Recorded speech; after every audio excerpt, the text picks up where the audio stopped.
Have you ever wondered why some players just seem to explode out of nowhere? One week, they're just another teammate, quiet during training, nothing too special. Then, on game day, they absolutely dominate. They're gliding past defenders, scoring goals like it's nothing, and pulling off moves you didn't even know they had in their locker. Meanwhile, you're sitting there thinking, wait, when did this guy get so good? It feels like magic, but it's not magic. There's a very real reason this happens, and today I'm going to break it all down for you. By the end of this video, you'll know exactly what they're doing differently, and more importantly, how you can do the same thing to completely transform your game. Here's the truth that most players don't want to admit. Team training by itself is not enough.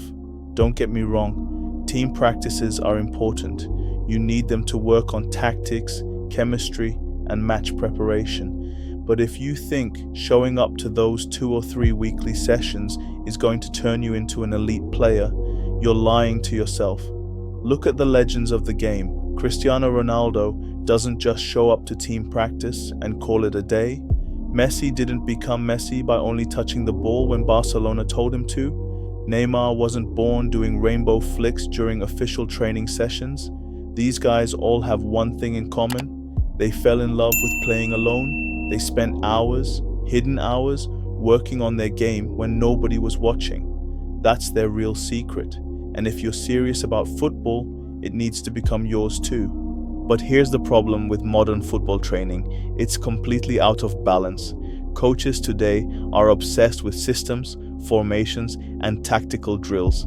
They'll have you standing in lines, waiting your turn, doing cone drills that don't even come close to replicating real game situations.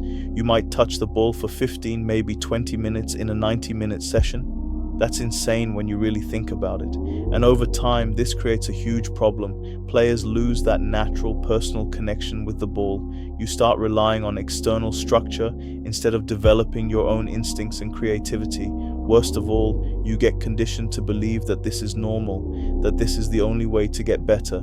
So when you leave practice, you probably just go home, scroll through TikTok clips of pros doing fancy skills and think, man, I wish I could do that. Meanwhile, someone else is out there actually putting in the work. I'm going to be completely honest with you. If you keep training like that, you'll never reach your potential. You might improve a little, sure, but you'll never be one of those players who truly stands out. The ones who make the game look effortless, like they're playing on a completely different level. Those players, they've tapped into something most people ignore. They've rediscovered what football really is at its core.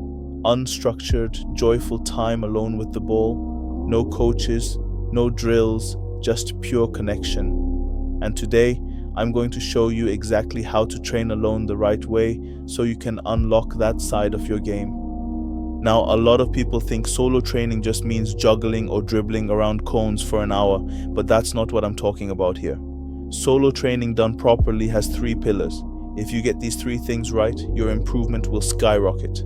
The first pillar is what I call instinctive connection. Football happens way too fast for conscious thought. By the time you think about what to do, the moment's gone. The defender has closed you down. The passing lane has disappeared. Elite players don't think, they react. Their body just knows what to do because they've built such a deep connection with the ball. To develop this, you need to start every solo session by focusing on how the ball feels. This might sound crazy, but try doing some barefoot juggling for 10 to 15 minutes. Your feet have thousands of nerve endings, and modern boots block a lot of that natural feedback. When you're barefoot, you can really feel the weight of the ball, the texture, how it moves when you strike it with different parts of your foot. Don't worry about counting touches or doing specific tricks. Just focus on sensation. After that, move into what I call shadow play. Find an open space and just dance with the ball. No cones, no strict drills. Just imagine defenders in front of you and move naturally. Change direction, accelerate, slow down, try different moves. The goal here is to let your body take over while your mind stays quiet. This builds muscle memory and creativity in a way rigid drills never can. Once you've built that instinctive connection, the second pillar comes into play: technical precision. Now it's time to sharpen your tools. For this, you need just one thing: a wall. Seriously, a simple wall is the best training partner you'll ever have. Why? Because it never gets tired, never complains, and it gives you instant feedback. Start with basic passing. One-touch passes, clean strikes with both feet. Then two-touch combinations, control with your weak foot, pass with your strong foot, then reverse it. Mix it up and keep challenging yourself. After that, work on your first touch. Throw the ball in the air, let it bounce, and control it smoothly into a dribbling position. Try this from different angles and heights. In a real match, you almost never get a perfect pass, so you need to be ready for anything. The wall doesn't lie.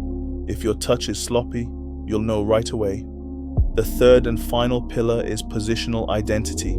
Too many players don't actually know who they are on the pitch.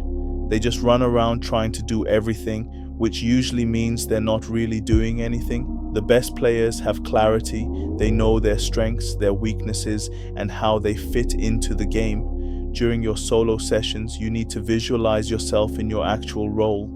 If you're a winger, practice moves that involve cutting inside or crossing under pressure. If you're a striker, focus on quick turns and finishing from different angles. Don't just train random skills because they look cool on Instagram. Train for the specific problems you face in real matches.